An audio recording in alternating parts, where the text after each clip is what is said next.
Hi, thanks for joining me. I want to take this time to just share with you a little bit of what the inspiration was behind this training program, what I want to accomplish, and I'm going to tell you some personal stories as well. And I want to share some images with you as I take you through the background of how Kairos came into being, what it means, and what I think we can accomplish together in this training. So this is one of my, or a couple of my favorite quotes, or at least as they relate to the work that I want to talk to you about today. So Jung was saying, our psyche is set up in accord with the structure of the universe, and what happens in the macrocosm likewise happens in the infinitesimal and most subjective reasons of the psyche. So yes, we know that the inner world is connected with the outer world, that many systems exist both in metaphysics and in spirituality and in transpersonal psychology, etc., or psycho-spiritual understanding of what are the dynamics of that, or what is the cause of this inner world relating to the outer world. But what's most important to me, in my understanding, is to think of it like, who's having their life through who? The logos, the cosmic intelligence of the cosmos, we could say, itself is having its life through us as much as we're having our life through it. And it's our level of awareness of that process as it's happening, the receiving and the transmitting of that congress that's happening, that communion that's happening. And what I feel is that as astrologers, I think it's imperative for us to constantly be looking to upgrade that connection. So we could use the analogy that it's like a bandwidth, and fortunately some people are still on dial-up. But since we're the ones that stand in this kind of sacred space between the cosmos and what it's communicating through and within the human psyche, and then translating that to others, clients, or who we consult with specifically, it's really imperative for us to constantly be seeking to upgrade our connection, to make sure that our bandwidth is as open as possible to receiving and then transmitting, because it's through that connection where the magic happens. To me, it's this Kairos space that's opened, and both ourselves and our clients become immersed in the opportunity that's offered within that space. Another quote I have here is from Einstein, who said that imagination is more important than knowledge, for knowledge is limited to all we know and understand, while imagination embraces the entire world and all there ever will be to know and understand. So yes, the potentiality of where imagination can take us. Unfortunately, in our modern society, it would appear that there's been this antagonistic relationship set up through, let's say, rationalism, etc., where science is the opposite of the mystical. And astrology is, again, the practice of astrology, or astrology as a sacred science, is kind of juxtaposed in that world. And I think that, or in that, right at that meeting point between the two, and there's been a lot of discussion in the astrological world. Is astrology a science, or is astrology a spiritual practice, or is it mysticism or metaphysics or whatever? And I think there's some defensiveness in the astrology world against embracing those things, because astrology is seen as a pseudoscience by the hardcore scientific community, and there's some of those within the astrological community that really want astrology to be accepted.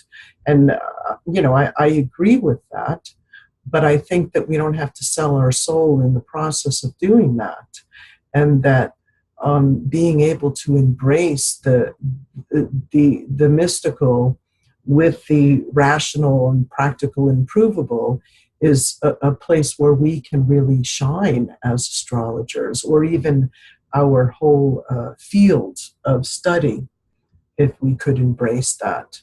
And imagination is the bridge. So we can't throw that out. You know, we have to actually look to use that in a constructive way. Trying to get to the next slide. Here we are. Okay. In Kairos, or Kairos comes from the Greek, and it means this opportune moment. It's also a measurement of time. So let's talk about opportunity.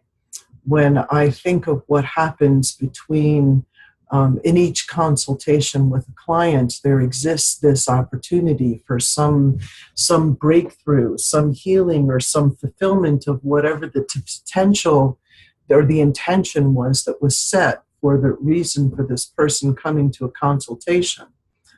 This very energetic pattern that's set between this expectation or what it is the client is coming to receive and what it is we're going to give is like this electrical current.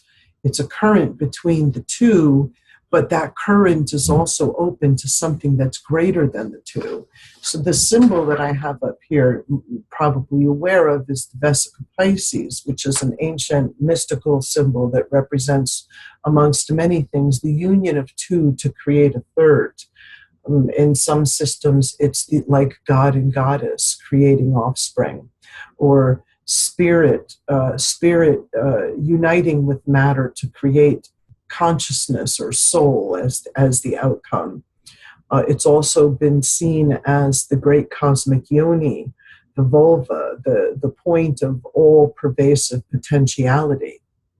In some systems, some people look at this Vesica Pisces as a model of relationship, and how relationship should ideally be, where the two complete circles, each person whole unto themselves, come together.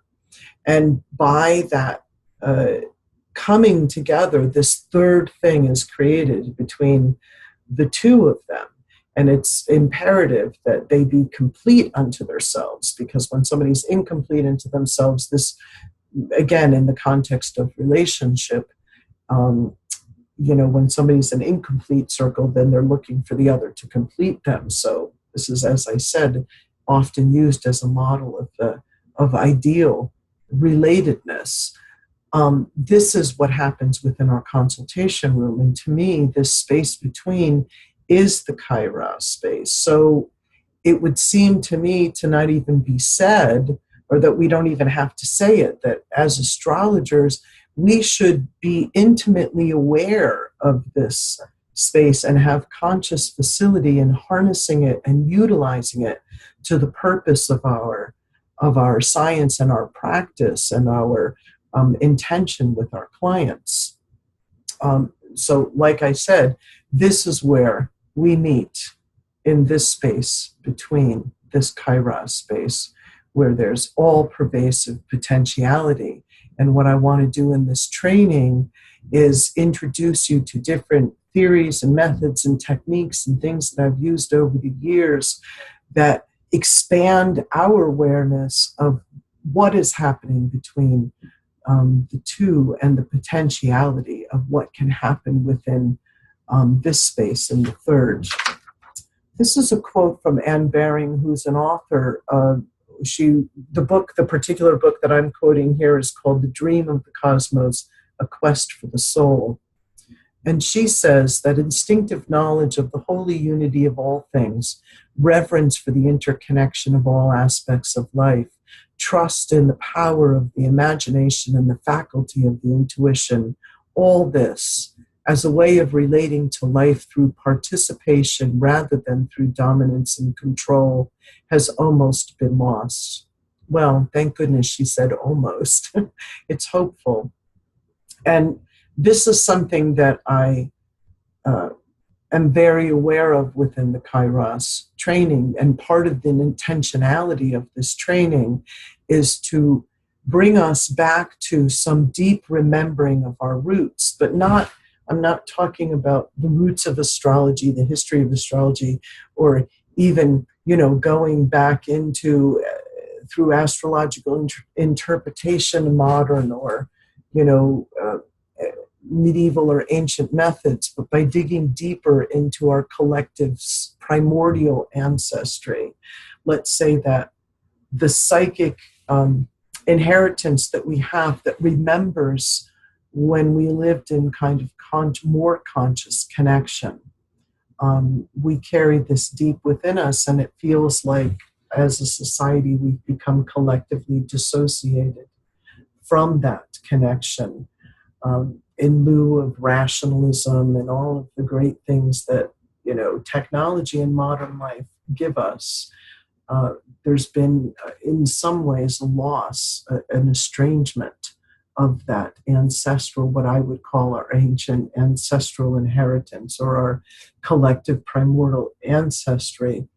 And this is something that is kind of built into the training program, a way for us to honor that and welcome that back into this knowledge that already exists within us, as Anne Baring was saying, the holy unity of all things.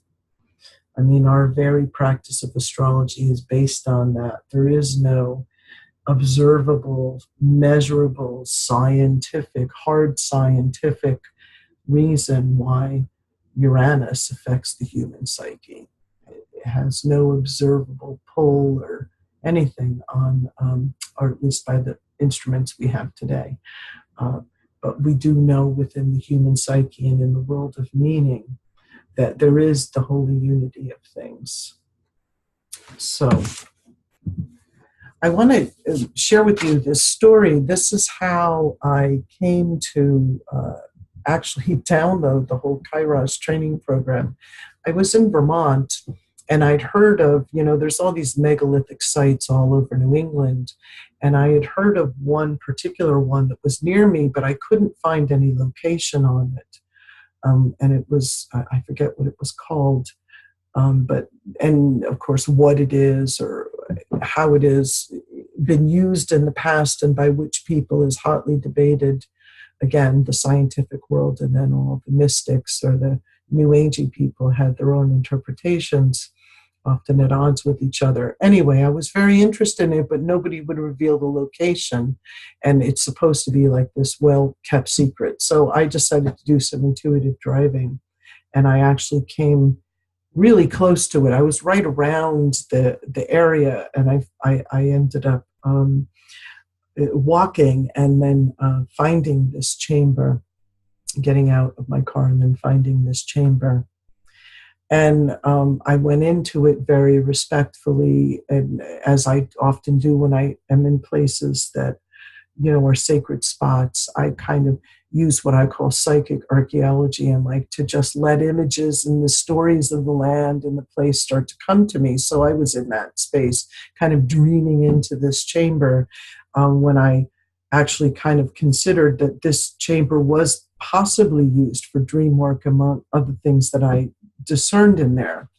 So anyway, I'm in the chamber and I'm having my own inner imagery, and some spirits of the land were part of my imagery, and they were offering me, and actually they offered me some etheric kind of hallucinogen drink, which I actually refused because I don't really need that stuff.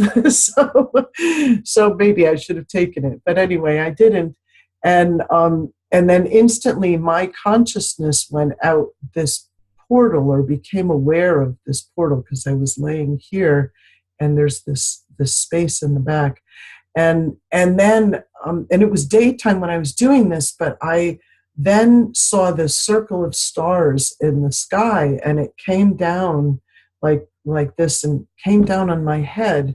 And then instantly I said, Kairos Astrology. It's so interesting.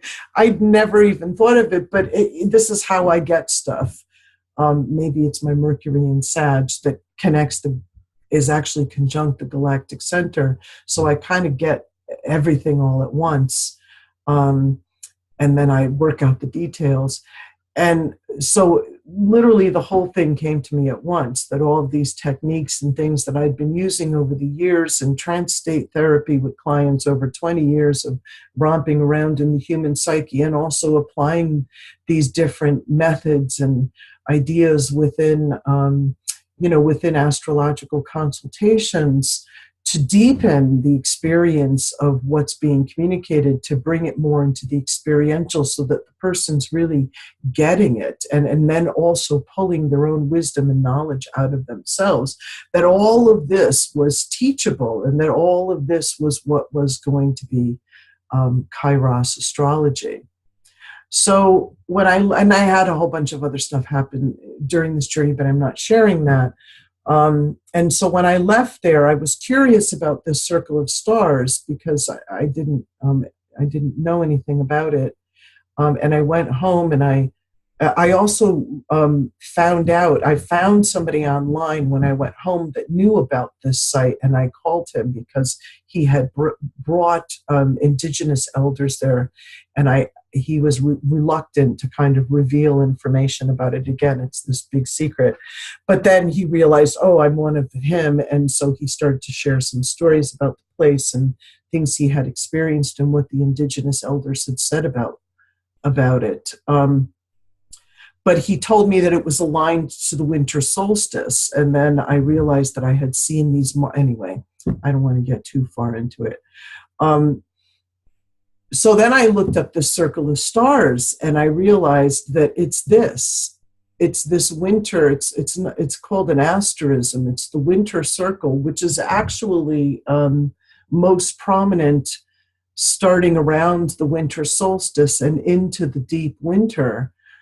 So would be very important up in the Northeast there to the indigenous people, and a very prominent depiction within the sky, this particular winter circle. So I did some exploring about, what has this circle been in mythology? There's not a lot on it, and what these different points. What I found the most interesting, and there's things to share about that, but what I found the most interesting was this. This point I have here, that's somewhere between Auriga and Gemini, is an actual point in space, and it's called the anticenter of the galactic center. So as we know, the galactic center is in the late degrees of Sagittarius, and the galactic center is of utmost importance to indigenous people everywhere. And lots of stories about this, but I'm not going to share it now. Perhaps in the training I'll share some of those stories. But this cosmic galactic center as a place of information and downloading, where again our ancient ancestors did go and journey to get information, with shamanic methods, or perhaps drinking some of that stuff that the ancestors of the land were offering me in my journey. And so we would say that the galactic center then is a place of transmitting, right, from the heart or the mind of the cosmic logos. But the anticenter is directly opposite it. So as I said, late degrees of Sag, this puts it in the late degrees of Gemini. So I started contemplating, it's kind of right there in the winter circle, what that was. And it seems to me, this is where from Earth looking out, that we're looking away from the galactic center out into the less populated regions of space. And I guess like Gemini, it is a dissemination point. It's where we are the transmitters of that which is constantly running through us, if we're attuned to it or not, the wisdom and knowledge of the cosmic logos, but that this is where we translate that and transmit it. So I found that interesting to be a part of this circle that came down on my head. And again, my hope that the Kairos training serves, even in some small part, the ability to give certain techniques and structures and methods and theories to be able to be a better transmitter of this, galactic center knowledge. Now, I don't often, in fact, in my many, many years of lecturing, I very rarely share my chart. But, the nature of this work, of if you join me in the Kairos training, is going to be personal. And it's about how we, each one of us, or how the Logos is having its life through us, or the planetary spirits are having their lives through us and our individual interpretation, which then reaches, as Jung was saying, into the deepest recesses of our subconscious, or the innermost regions of the human psyche. So there's some intimate sharing to be had.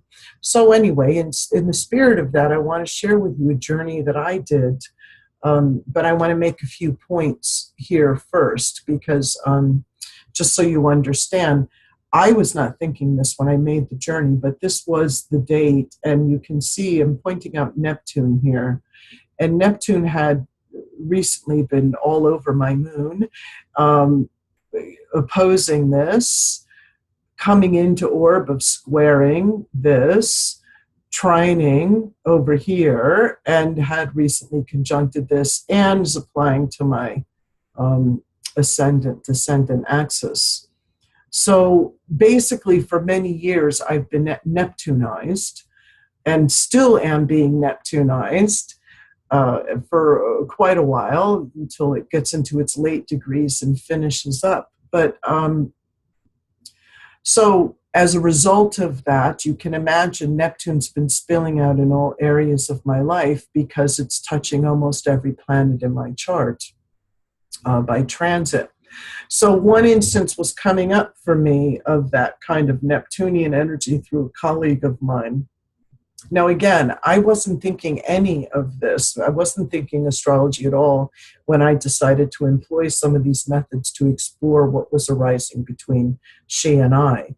So this is a colleague that I was working on a project with, and I found her to be really confusing, unstable. She was totally triggering my Virgo parts and totally triggering my Sag parts. That, my Sag wants to be direct and truthful and honest and out in the open, and my Virgo parts want things to be concise and clear and, communicated in methodical ways, or at least, have some purpose. And she's the exact opposite of that. Again, those who know evolutionary astrology, the polarity point to my Pluto is over here in Pisces, Kairos space, Neptune's realm. So yes, there's something clearly for me to learn about that in an evolutionary sense. It's not that I don't know this space. I do know this space. But anyway, this transit was clearly, has clearly been giving me deeper lessons about it. So here she shows up in my life, and I find her to be very chaotic and impossible to work with. I feel she's passive aggressive. In one conversation, she says one thing, in another, but it's not even in a Uranian erratic way. It's in a very slippery kind of, like, you can't put your hands around or your head around what was said. And anyway, I guess you get the picture. So this is what I decided to do. I said, I want to understand this, so I'm going to do a journey on it. So again, using some of the various techniques that I would be teaching you, I decided to kind of go into a kind of psychodrama with it, with myself. So I stood there and I started to let the feelings come up of what it was that triggered me about her. And it was like, hidden motives and not being clear and not being open and being deceitful. And it caused me to feel very frustrated and angry. So I went into that energy and I was like, I'm very frustrated and angry. And then I let some inner imagery arise. And the images that arose were like I was in a forest and there were arrows coming at me, but from shadowy figures behind trees. So I couldn't see them. I couldn't see them clearly. I couldn't see what direction things were coming from. And I wasn't able to to defend myself, or to discern what's going on. So I then said out loud, show yourself to me. You're not being direct. So in that moment, an image then of her arises in that place. So I'm saying to her, you're exactly my feelings. You're not being direct. Now, and I said that several times out loud because I wanted to see what would come out of my consciousness in response to that.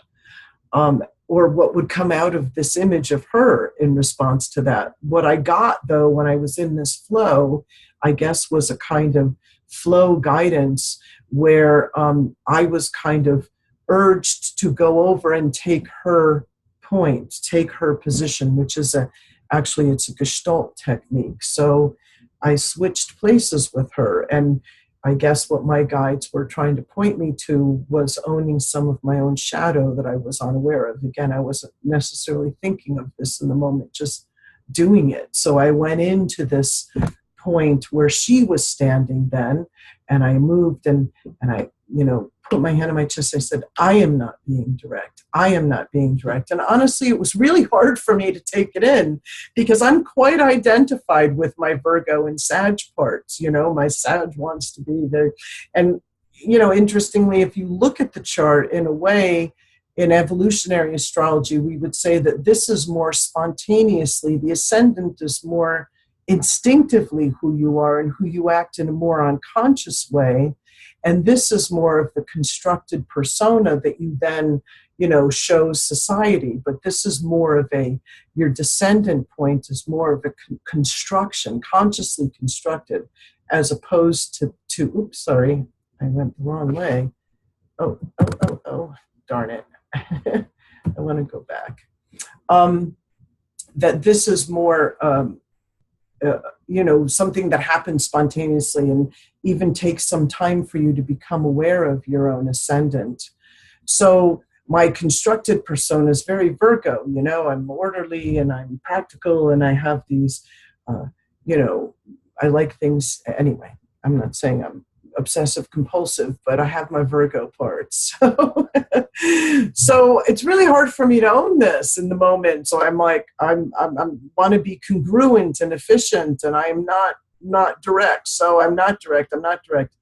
And what started to surface or come into my awareness were the places where I was chaotic myself and incongruent, and specifically my own contradictions. And so as all of that was arising, the question kind of came out of me of like, what planetary energy is this? I'm like, oh, it's Neptune. Doink. And then, in the moment, I'm like, oh yeah, Neptune is transiting everything in my chart. And literally, I tell you, it was that moment that this image of my chart came into my head. And I actually realized for the first time that my Mars, because Venus is conjunct Neptune so tightly here, it kind of creates a bridge. And even though this is a 10-degree orb, a wide orb, but still an orb of square, that I could even consider Mars squared to Neptune, which is something I had never, ever thought of or seen.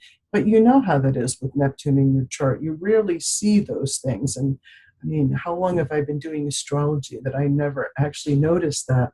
So anyway, this image comes into my head and I'm like, oh my God, even my Mars is square Neptune. What? Talk about being indirect in my own actions. So then in my journey, I ask for an image of Neptune. I say, okay, if we're going to work with Neptune, let's work with Neptune. So I ask for an image of Neptune, and in front of me, the glyph of Neptune kind of arises, and I see it there, and there's this wizard kind of Gandalf-like figure with this wand that kind of takes his arm and points down to the glyph, is standing behind the glyph and points down. In a way, the image was beckoning me to come over and start to become that energy. So I said, okay, I will become this glyph. I will become Neptune. So I move out of my position and I go and I step in the space of where I saw that image. And I become this one with the wand pointing down. And it takes some time to, get out of my rational mind even more and sink deeper into this Neptunian energy and become that energy. So I let it kind of seep it took some while, it took a little bit to encompass my consciousness. And then these words started to form, kind of arising from within me. And it said, I am the great void. You cannot contain me. I do not fit into your box. So I let that arise. And then it said, I am the passion behind eternity. And I was like, what? What is the passion behind eternity? So I started to let the energy of the words, see what that was awakening in me. And a whole bunch of self-realizations and things happened, of conversations I've been having with the universe lately, mostly about the clash between Kronos and Kairos and Chronos, the way I've been experiencing my life. Again, back to remembering that Neptune is spilling. I'm used to some Neptunian energy clearly in my natal chart, but by transit, it's spilled onto almost every area of my life. So I'm meeting it everywhere. I'm meeting it in colleagues, and I'm meeting it at the Department of Motor Vehicle, just, that where the experience of trying to get my license renewed becomes this surreal, epic play. And, everywhere in my life, Neptune's been showing up, and I've been having this argument with the universe about this clash between Kronos and Kairos. So that starts coming up to me, and some insights about that. But also the places of me that fear going into a deeper flow, which is, as you know, the polarity point here of my Pluto. And those, again, it's not that I don't know this Kairos space, because it's where I do my work with clients, and it's where, when I'm teaching or I'm lecturing, because I can suspend all the other things that I need to be in my life, I can be in the flow, and I know that space. But when I think the universe and this Neptune transit has been challenging me to be that even more in all areas of my life, that's what I have been challenged with. So the universe then, or the images and the voice, was then assuring me of letting go deeper into that flow, surrendering into it. It would give me support, and that was a big fear of mine. So now that all this awareness and things were bubbling up, and again, all of this was coming to my awareness, I then asked the question, and I said, okay, what does the passion behind eternity mean? And this is what Neptune said to me. Neptune said, the passion behind eternity means some things are just expressions for the sake of expression, and eternity cares not if they are fixed in time and space. And so that was a deeper learning, again, for my Virgo parts and my goal-oriented Sag parts that believe in being, constantly productive and having goals and producing works. What I was realizing is that producing works is not the be-all and end-all, and that the experience of doing is exactly this passion behind eternity, and how I needed to work, or less than, probably that's not the right word, let go more into this experience of that passion behind eternity. So, having said that, what I just shared with you actually embraces a lot of the different techniques, and that's why I use that example that I'm going to be teaching in this training. It involves some storytelling, it involves some imagery and what Jung called active imagination. It involves this skill of journeying, and this is something that I'm going to cover in the training of how do we get into that kind of flow space and allow imagery and guidance and insights to occur, and how to bring our clients there. It involves some techniques from Gestalt and psychodrama. And the only part that wasn't in there was ritual. And I did actually create a Neptune ritual after that, which I still do. And I'm not going to share that here, though. Now, I'm actually going to have to stop my share because my puppy is wanting to go out. But actually, this is right where I wanted to end and say that I hope that you join me in Kairos space. And if you have any questions, feel free to contact me and look at the further information on the website. So thanks and see you soon, hopefully.